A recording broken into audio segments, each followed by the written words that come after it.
A credit card payment processor shared over 5 years worth of advice on credit card disputes, chargebacks, privacy, and fraud.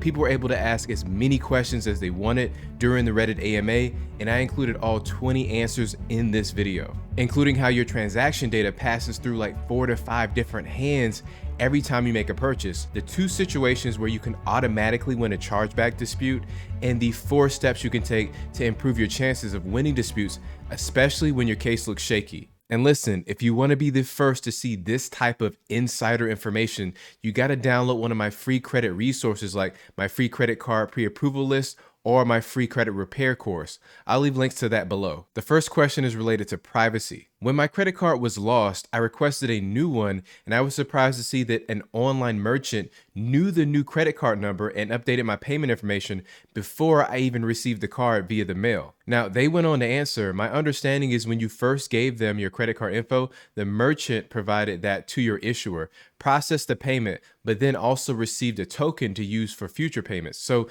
they don't actually know your new credit card info, they just still have a valid token to keep charging your account. And if you don't know, tokenization refers to the process of substituting sensitive data, such as credit card numbers, with a non-sensitive equivalent known as a token. A token, while encrypted, has the ability to be updated. Though it could be updated, it does not imply that it's validated to work.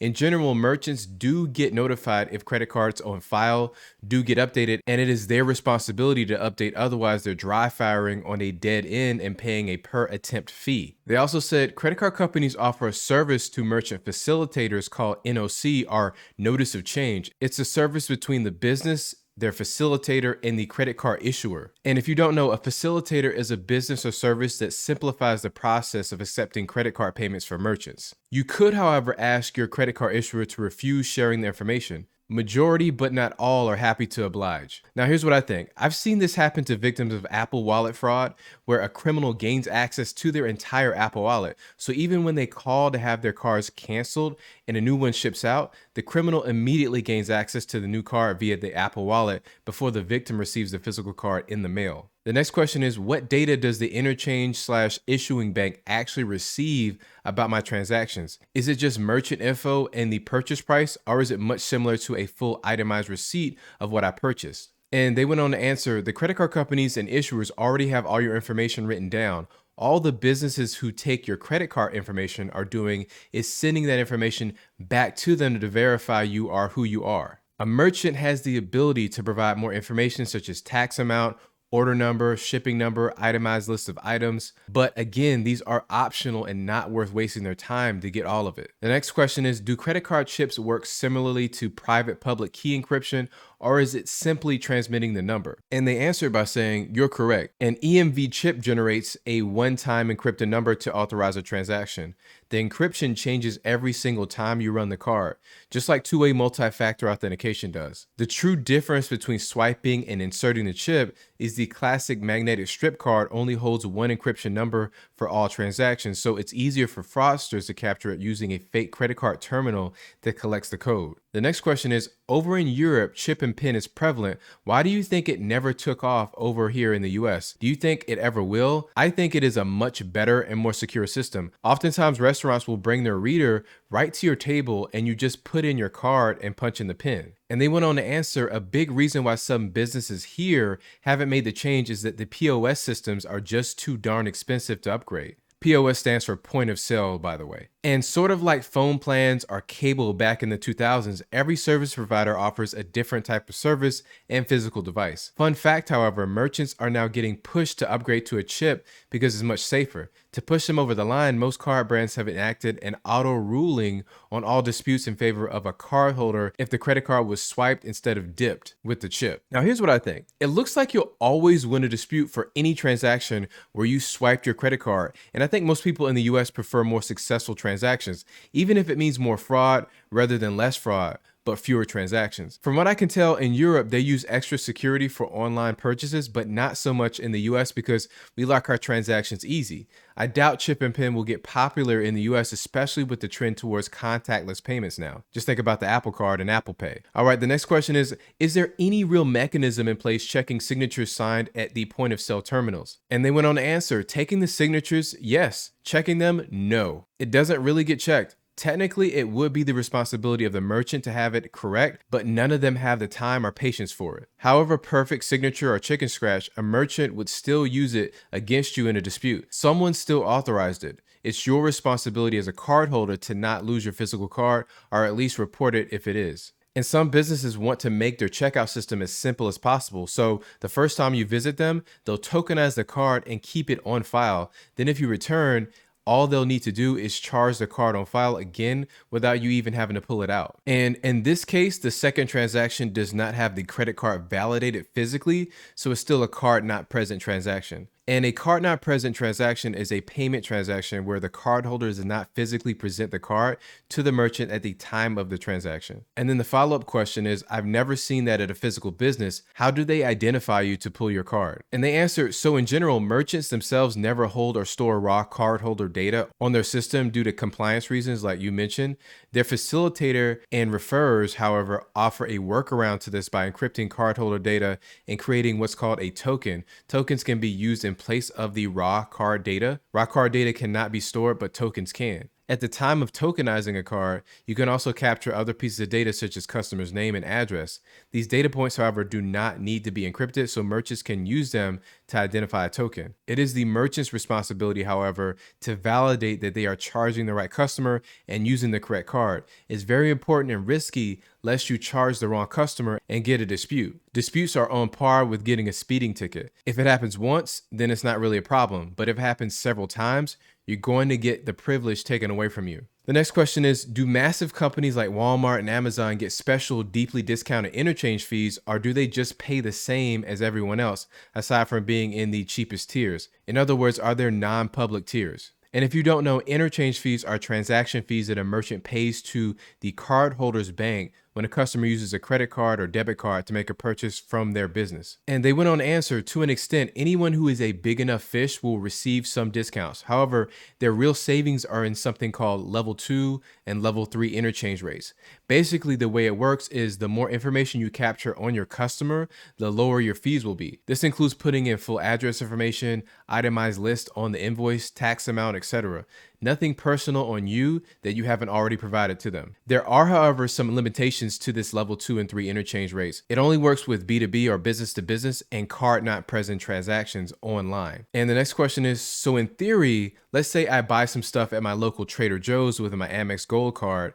Amex would not get level 2 and level 3 data and have no idea what I bought, right? Well, they answered, well, first, level 2 and 3 data only affects card not present transactions, meaning any transaction that isn't swiped, chipped, or tapped. This really comes into play for online and over the phone transactions and such. On top of that, level 2 and 3 data only affects business to business commercial credit cards. So Trader Joe's would have to sell to someone using a company credit card. So it's not in their favor to provide the data that would qualify for level 2 and 3 data. However, they could document and send that information in if they wanted to because they're already capturing that data. Their credit card terminals already itemize what you're spending your money on. The only incentive towards submitting that data about you is evidence that you bought an item in the case of a dispute. Now, I haven't shopped at Trader Joe's in a while, but do they have any way of knowing your address, like through a club card or rewards point system? If they don't, then they can't really document it every time you shop there. There's just no further way of escaping interchange, but there are a lot of other hands that mark up the total fees that a business gets charged for processing credit cards. Businesses do not work directly with the credit card companies. In fact, there are at least 2 more tiers of people between them. Card brands like Visa, MasterCard, and Discover work through a group called facilitators who actually handle the movement of funds. Facilitators can have a subgroup called referrers who own the credit card and business relationship. And finally, there's the business or merchant right at the bottom. Card brands charge the facilitator interchange. Facilitators charge the referrers interchange plus a markup. Referrers charge the merchants interchange plus their markup as well. So like I mentioned before, you can't fight the cost of interchange, but you can fight the markups of the 2 other guys. When you're a big box store like Walmart promising millions in processing volume, then people in the above tier start offering discounts to maintain your business. In some cases, they cut out the referrer and work directly with the facilitator. It will require more of a lift from Walmart to accommodate that. but overall more cost effective. Amex gets interesting because if you process enough volume with them, Amex will actually force a business to work with them directly. No third-party facilitators or referrers. However, don't think that this is always that much cheaper alternative because Amex will still act the part of those other tiers and charge you a markup themselves. Not as much, of course, but a markup nonetheless. But again, if you're a big enough fish, you can negotiate better terms. But remember that they still have some leverage because how can a large store like that not accommodate Amex cardholders? Okay, let's talk about fees. What are the interchange fee rates and why are businesses passing them on to customers? And they went on to answer, interchange fees are charges that come from the credit card companies for a business to process their customers' credit and debit cards. It's a processing fee for the funds to go from a cardholder to the business's possession. They are highly variable and non-negotiable and can change every couple of months or every couple of years. Every card brand like Amex, Visa, MasterCard, Discover have their own list of fees for interchange, and it can get extremely complicated. The most important factor in interchange is the riskiness of a transaction. The risk being that the transaction can be potentially fraudulent. A pawn shop would have a higher risk of fraud transactions than, say, markets or pharmacies, so they pay more interchange. On top of paying a premium on that, there are additional factors that would add to the cost of interchange, such as if a card was processed online or in person, debit card versus credit card, rewards or cashback card types, or commercial credit cards can alter the bottom line interchange charge significantly. However, these interchange fees are different from transaction to transaction and are charged directly to the business. If a business is charging their customers fees, they may be passing it off as either a surcharge or a convenience fee. The average merchant can't calculate their interchange, so they normally upsell it more than it really is to cover their bases. It's hard to give a number, but most expensive interchange out there is normally Amex at 3.5 to 4% of the transaction amount. Now, here's what I think. This is exactly why I always say everybody shoulders the burden of paying for credit cards, no matter how you pay, because the retailers and merchants are raising their prices on all of their products to pay for the cost of interchange to protect their profits. Instead of using cash, we might as well be using credit cards for most purchases to earn some extra value and help offset the cost of paying higher prices. You know, a good way to get the most value from your purchases is by using a premium daily spend credit card like the Amex Gold Card. This card absolutely crushes it for city life and travel spend. First off, you get $240 in yearly credits that you can use at Uber, Uber Eats, and places like Grubhub every single month. Super handy for grabbing a bite or a ride, especially when you're in a city surrounded by tons of restaurants. And here's a pro tip. You can order your food for takeout and pick it up yourself to save some extra money. And if we're talking about points, you're earning in a big way when you dine out or buy groceries because you get 4 points for every single dollar you spend, and you can double the value of your points when you redeem those points with Amex's 24 airline and hotel transfer partners. And if you fly a lot, the Gold Card earns 3x points when booking flights directly with airlines. And the Gold Card is a charge card, which is kind of a big deal for your credit score because your usage doesn't mess with your credit utilization. Plus, it always comes with a nice sign-up bonus. Right now, it's sitting at 60,000 membership rewards points. So hit the link below to learn how to apply for the Amex Gold Card. So the next question is, how much of the total fee amount do banks collect per transaction on average? My understanding is that banks collect the overwhelming majority of their fees to cover rewards programs, lending costs, and fraud. I'm mostly wondering whether interchange fees alone fund the credit card rewards programs and stuff, or if the combination of 2% rewards plus 45 days of free borrowing plus taking on some fraud risk makes it too expensive to be a loss leader aimed at capturing those who use credit irresponsibly. And so they went on to answer, you're correct with your thought process, but it's a bit more complicated than that. This is how fees work in the industry. We're going to put dummy values here to simplify the math. Assume that a merchant charges you $10. The card brands like Visa and MasterCard will charge 2% interchange fees to the facilitator. A facilitator gets charged 2% for acting as a middleman. They process the transaction for the referrer and charge a 0.25% upsell. A referrer who acts as the merchant's point person for all upfront items gets charged 2.25%, but upsells the merchant by 0.75%. The merchant is now paying 3%. The merchant then processes the $10 transaction, merchant pays the fees, and everyone receives their piece of the pie. Now, of course, there are additional factors to this that the card brands at the top will consider. Interchange rates will increase based on card type, promotion, card method of payment, risk, etc. The card brands at the top of the ladder will charge more than 2%, maybe even 3% because it's super risky. Everyone on their downstream still takes their set cut, but it leaves the merchant holding the bag for the extra fees. Every tier can complain to the guy above them, but in the end of the day, they all have the same excuse. hey, it's the guy above me. I didn't charge you more, they did. I just passed the fees through. Remember that banks also charge high interest rates on revolving balances, so that funds rewards as well. There are other strategies to use credit cards to cross-sell into investment products, checking accounts, savings accounts, etc. The next question is, I'm a member of a credit union that lets me purchase CDs or certificates of deposit with a credit card up to $2,500 per transaction. It gets me a ton of credit card points since I can buy 3-month CDs and I get 2% back with my Change to 8 Premier. My question is, who pays for the transaction fee in this case? My card issuer codes it as a purchase, but I have a hard time thinking that my credit union makes money considering it's an effective 8% return on investment doing it 4 times per year. So they answer, the bank eats the interchange in this case, though they may get rebates if the card used is on the network that their issued card uses. The business that takes your credit cards will be charged that 2%. It is built into the processing fees that they are charged called interchange. However, the exact agreement may vary with your credit union.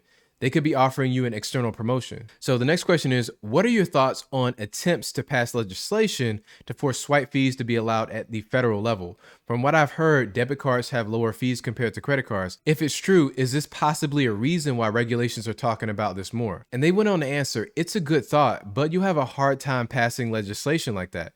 There's a lot of healthy competition between Visa, MasterCard, Amex, and Discover to offer the best rates and services. The rates are where the market dictates it to be. Debit cards are substantially cheaper than credit cards to process. It could be the difference of 1 to 2% overall fees. The thought process is that it's not borrowed money, so you, the cardholder, are the one bearing the risk. I don't believe it makes a true difference because at the end of the day, it's still a product that's dependent on supply and demand. The more people use it, the more they can jack up prices. Potential for fraud also plays a huge factor. Processing credit cards in high crime countries will be significantly more expensive than somewhere like Finland. And a follow-up question says, do you really think there's a healthy competition between Visa, MasterCard, and such to offer the best rates and services? How exactly do they compete? It seems to be more like an oligopoly to me. And they answer, so there's a lot of alternatives to using the major card brands. One of the largest alternatives is charging and paying in cash. If a business takes only card, then you can use debit cards, which is significantly cheaper. You also have ACH payments, although not advertised as much, is super relevant and cheap alternative as well. Problem is that not many people remember their bank account numbers on hand. But if it's a recurring payment model, it may be worth it for the savings to ask for it. Now let's touch on merchant category codes. The question is, what's your recommendation for figuring out if a merchant falls under a specific category? Does my Icon Pass fall under entertainment? Is Medieval Times dining? Is Walmart a grocer? Is Costco gas or wholesale? And is there a database of merchant codes, or is it all tribal knowledge and a trial and error? And they went on to answer, merchants at the time of signing up may get the opportunity to choose their code, but normally these options are shortened for them as their referrers work in specific industries. By looking up what's called the merchant category code, every business has one assigned to them based on what fits their criteria. There are a lot of ones similar to one another, but it must be accurate to an extent. Now, here's what I think. From my experience, the most foolproof way of finding out what category a merchant falls under is to do a small trial run yourself or look online to see what results other people are getting first. So the next question is, MCC codes are assigned on the terminal, not merchant account, right? That is, for the same business, different registers could code differently. And the answer is they're assigned for the merchant's account, or at least how I've known them to be. However, a merchant could be assigned more than one merchant category code. Some even prefer to have multiple merchant accounts to keep their reconciliation easier. Is it possible to have a rogue terminal? Absolutely. It happens either by fraud or devious processing by the merchant. MCC codes only offer a label for a merchant and business, but there's nothing stopping a hot dog merchant selling tools. Although you don't need to pass item information at the time of passing a transaction. But again, this is not advocating for it, only that it could be done. If you get caught, there could be severe consequences. Now, let's talk about disputes and how to win disputes. The next question is, when I do a dispute and my credit card company just decides to give me an instant permanent credit because the amount is too low, do they actually still go back to the merchant, or do they just eat the cost? I'm talking about the permanent credits they instantly give sometimes and not the conditional ones. And they went on to answer, depending on the circumstances of the dispute, what credit card companies will do is immediately deduct the funds from the merchant and leave the burden on the business to prove the transaction was valid otherwise. This is, however, very difficult to prove and also very costly, as sometimes the fees associated with a dispute are not even worth pursuing to get the money back from you. Some issuers have a limit of $25, $25, $50, or $75, or even maybe $100. Below which they will just give you the credit and not actually investigate, since it costs them money to go through the chargeback process. All I can really contribute to this is that there are the card brands like Visa, MasterCard, and Discover, and then there are issuers who gave out the card like Chase, American Airlines, Bash Pro, etc., like a company-sponsored credit card. Any of them card brands or issuer can front the money for their customers' experience. Now, here's what I think. This is one benefit of credit cards that I regret never using much. I kind of saw it as risky and unnecessary. My first thought has always been to work it out with the merchant, but from now on, I'll consider disputing the transaction if the business tries to do me dirty. Oftentimes, the charges that I'd like to dispute are for subscription-based services, so my dispute is more likely to get auto-approved based on this data. Now, this was never mentioned, but you can overuse the dispute benefit. Frequent disputes, even small ones, might flag your account for unusual activity. It's good practice to only dispute charges when absolutely necessary. You don't want to become another victim of a sudden account shutdown. Now, the next question is, what advice would you give for handling disputes or chargebacks for pre-orders with a long time frame, potentially longer than the chargeback period for your card? For context, I'm into building and collecting custom mechanical keyboards. Many products in the hobby are sold through group buys, which are basically pre-orders with long fulfillment times that can sometimes be several months or even over a year. Occasionally, some people will scam in the guise of a group buy, or a company will encounter financial hardship and become unable to deliver the outstanding products. A relatively large American vendor is going through the latter due to gross mismanagement, so there are a lot of people trying to charge back on orders made as far back as 2021. With mixed success. In these situations, what advice would you give to increase the odds of getting your money back? And the answer is, I'm just going to fire off several things you should be doing. Document every little thing. You get signatures, get pictures, get phone recordings of consent to charge, and have them agree to charge incrementally. It may cost you a per transaction fee, but those are pennies when dealing in large volume transactions. Now, this is just my personal opinion, but I don't think this advice really helps someone who made the transaction close to a year ago. This seems like something you could complain to your local attorney general about or go to a small claims court for. The next question is, why are point of sale disputes more difficult to win than online chargebacks? If a waiter sneaks in a large tip, or I'm overcharged on vacation, what should I do to protect myself? Do I really need to save receipts like a hoarder? And the answer is, that's the way to go. Save those receipts, because a lot of the times they're your ace in the hole. Now, not a full answer, but part of it is because online purchases have authentication and authorization. Authentication is making sure you are who you say you are based on a probability score when buying online. There is variables to that, and based on that, there is a liability shift that could happen. Merchants take the risk if the score is low and they want to continue.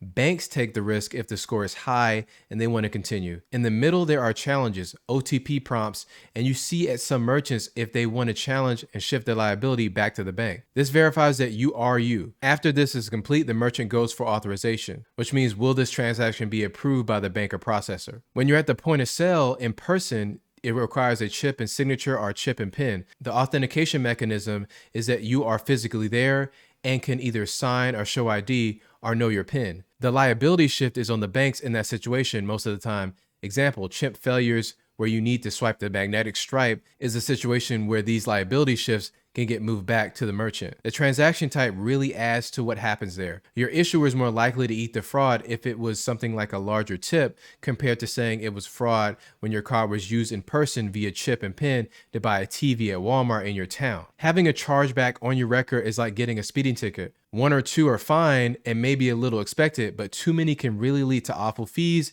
and even termination, because online transactions are hard to prove not being fraudulent and also sometimes seen as a sunk cost. So merchants just immediately default on it and write it off. Point of sale disputes, however, are a bit more personal, because you're allegedly walked in, swiped your card, and agreed on the payment. And unless you mark the card as lost or stolen, it is still your responsibility. Hard to plead any other way unless you have a very good case with evidence. Now, the next question is, bro needs to give us the juice on how to use our card, but successfully disputing every single charge. Now, here's the big answer.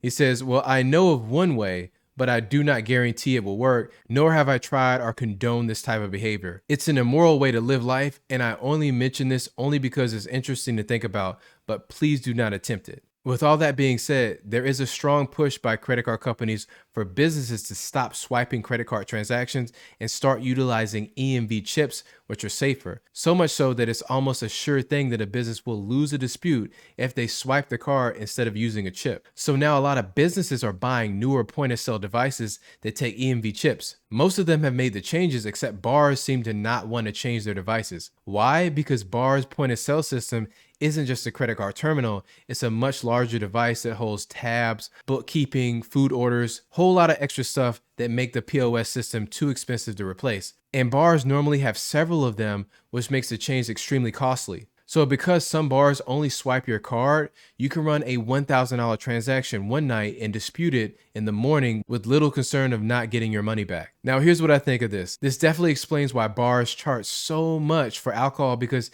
they have to eat the cost of a potential chargeback on top of all the other expenses they have. Listen, I always learn a ton from these Ask Me Anything interviews. I recently covered another session where a professional credit card underwriter spilled the beans on how to get approved for credit cards, including their 8 criteria they look for when deciding to approve your applications. Definitely check that video out next here, and thank you for watching.